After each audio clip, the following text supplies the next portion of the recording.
Hello everyone, it is Black Birders Week, so we are here to celebrate. We're out here right now in front of our bird feeders. Right now there's nothing out here, but let's talk about Black Birders Week. So this is a week to obviously just appreciate the diversity in birding and appreciate our Black birders. As a Black birder myself, it is very, very exciting for this week. I personally got into birding around 7th grade. I've always loved environmental science, and in 7th grade we had a little ornithology unit and I just fell in love. So it's great to be doing this for all of our Black birders. As you all know, that diversity within the community has been lacking, and sometimes it gets lonely feeling like there's not people there appreciating you for who you are and our differences. So things like this are really important to get people out there, to get everyone interested in nature. So for Black Birders Week, we're going to do a little bit of arts and crafts. We're going to make some homemade bird feeders through pine cones. So that's going to be really fun. And that's what this video is going to be about now. So hope you guys enjoy it. Alright guys, so right now what we're doing is collecting pine cones for our bird feeders.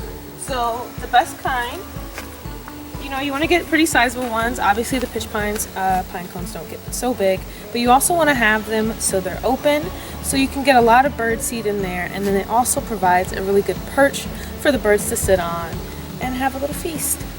So let's start collecting.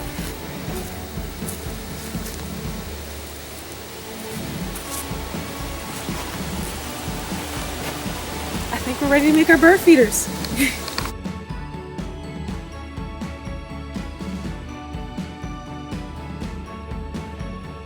Alright, so we're back after collecting our pine cones. So the only other materials that you're going to need is bird seed, Crisco, and then something to spread the Crisco and something to pour the bird seeds in, so you can use a cutting board, paper plate, or whatever. So what I've done here is, since the pitch pines are really small, I've gone ahead and strung some together with this string. So I did this off camera, but all you really need to do is kind of weave the string between it, tie it nice and tight, make sure it's not going anywhere, and you're ready. With some bigger pine cones, you can just do single ones, or you can string those ones together too. So another thing that you want to look for when you're making these bird feeders is making sure these pine cones are nice and open. Now sometimes when you go out and look for it, they won't be nice and open, but there's a nifty trick to do that. If you pop these in the oven at a low temperature or in the microwave for 30-second increments, it'll actually open up the pine cones, which is pretty cool. Now, the reason that is that pines tend to grow in very dry areas. And so because of these dry areas, you might have a lot of forest fires. And forest fires can actually be really, really helpful for environments. One of the reasons is that with these pine cones, the seeds are stuck in these little crevices right here. So when it opens up through the fires, the seeds get released. And after the fires have burned down a lot of things, it adds a lot of nutrients to the soil. So it's prime time for these seeds to get nice and fertilized and grow big and strong. So that's a little cool fact about pine cones, but let's get back to birds. So what we're gonna do first is take our Crisco. Well, actually what we're gonna do first is let's go ahead and open up our bird seed.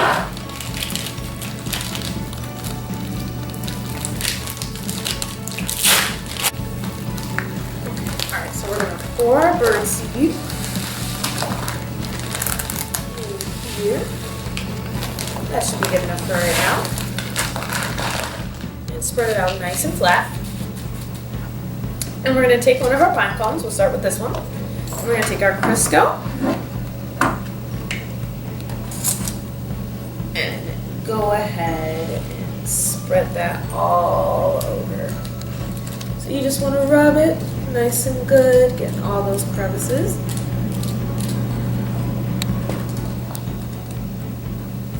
Go ahead and spread it, some Crisco all around here. Ooh, drop some. Okay.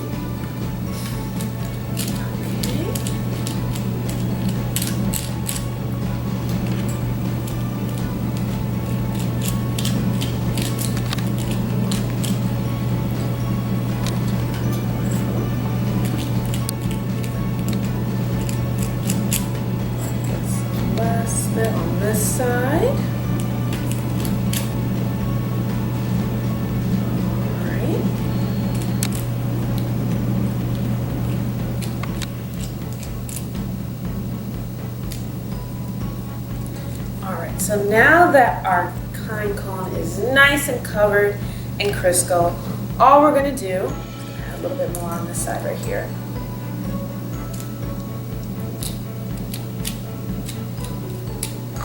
is roll that in the birdseed. So just get that nice and covered. You can sprinkle some on in this part. You've got some Crisco on your hands, it'll stick to your fingers. Yeah, you want to roll that in the birdseed.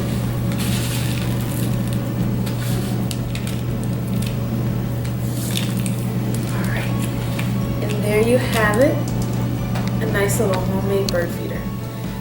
These bird feeders, again, are super important. They're great for our native species here, especially for the winter time when food sources might be a little short. If we're providing them with some more food, it's great for the native species.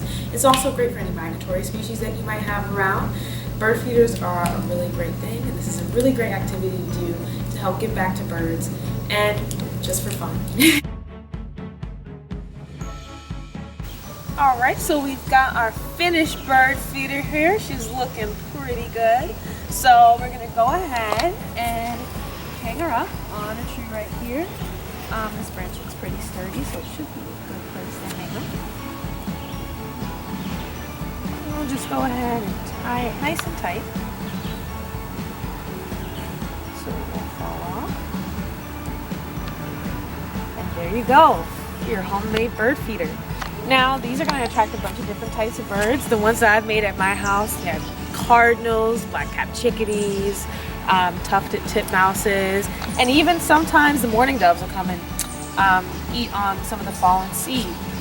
You can obviously reuse these. If you see it's running low, just go ahead and pop it off the tree, rub it in some more Crisco, and do the whole process all over again. So, yeah, hope you guys enjoyed this craft. See you next time.